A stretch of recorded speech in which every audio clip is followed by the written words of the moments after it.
The Best and the Good, published in The Churchman, March 17, 1900.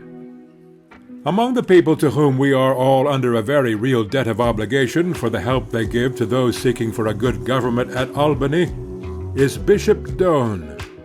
All of us who at the state capitol have been painfully striving to wrest, often from adverse conditions, the best results obtainable, are strengthened and heartened in every way by the active interest the bishop takes in every good cause.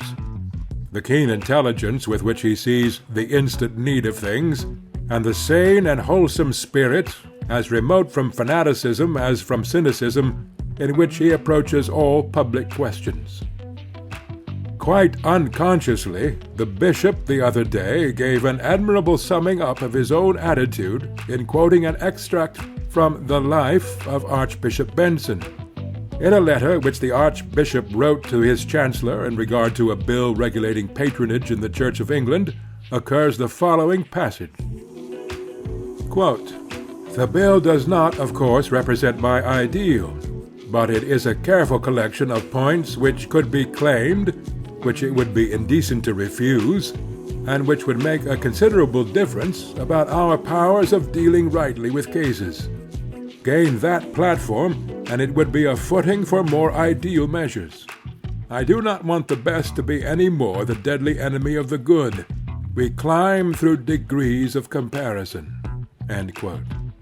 This is really a description as excellent as it is epigrammatic of the attitude which must be maintained by every public man, by every leader and guide of public thought who hopes to accomplish work of real worth to the community.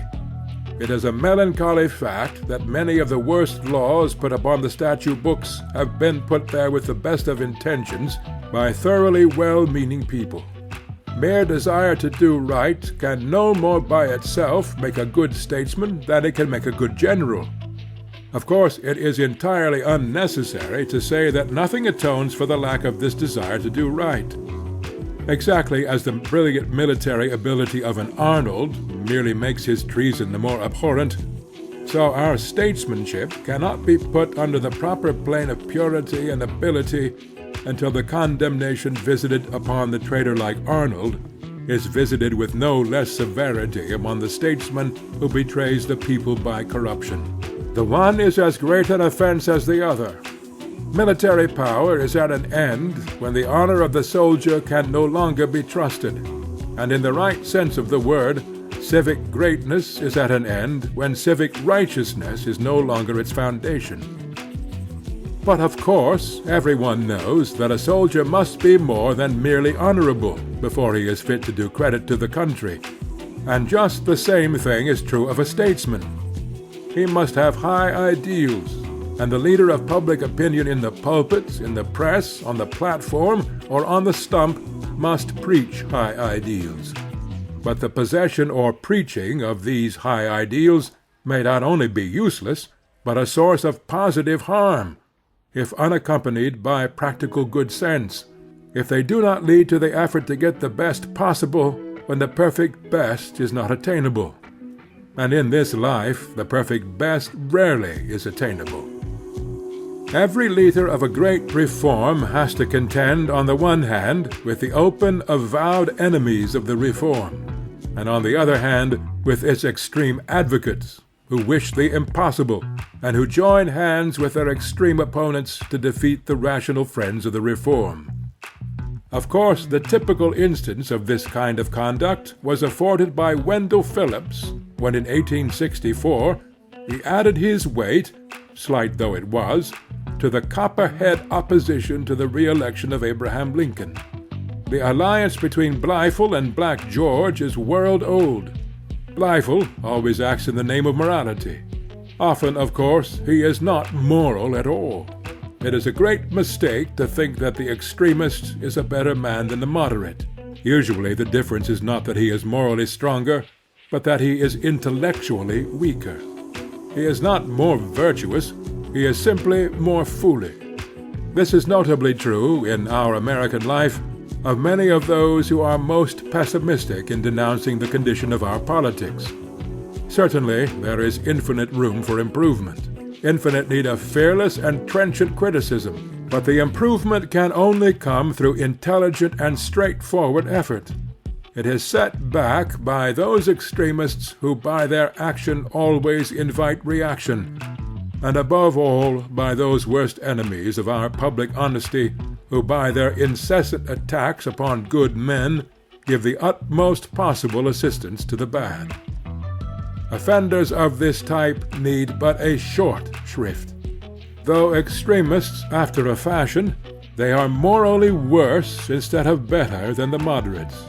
There remains, however, a considerable group of men who are really striving for the best, and who mistakenly, though in good faith, permit the best to be the enemy of the good.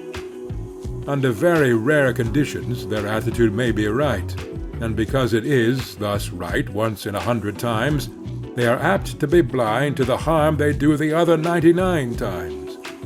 These men need, above all, to realize that healthy growth cannot normally come through revolution. A revolution is sometimes necessary, but if revolutions become habitual, the country in which they take place is going downhill. Hysteria in any form is incompatible with sane and healthy endeavor. We must never compromise in a way that means retrogression, but in moving forward we must realize that normally the condition of sure progress is that it shall not be so fast as to ensure a revolt and a stoppage of the upward course. In this country especially, where what we have now to contend with is not so much any one concrete evil as a general lowering of the standards, we must remember that to keep these standards high does not at all imply that they should be put upon impossible positions which must ultimately be abandoned. There can be no compromise on the great fundamental principles of morality.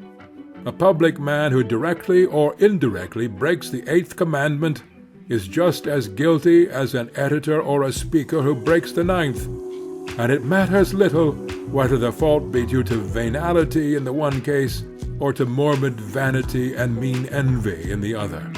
If a man is dishonest, he should be driven from public life. If a course of policy is vicious and produces harm, it should be reversed at any cost. But when we come to the countless measures and efforts for doing good, let us keep ever clearly in mind that while we must always strive for the utmost good that can be obtained, and must be content with no less, yet that we do only harm if by intemperate championship of the impossible good we cut ourselves off from the opportunity to work a real abatement of existing and menacing evil.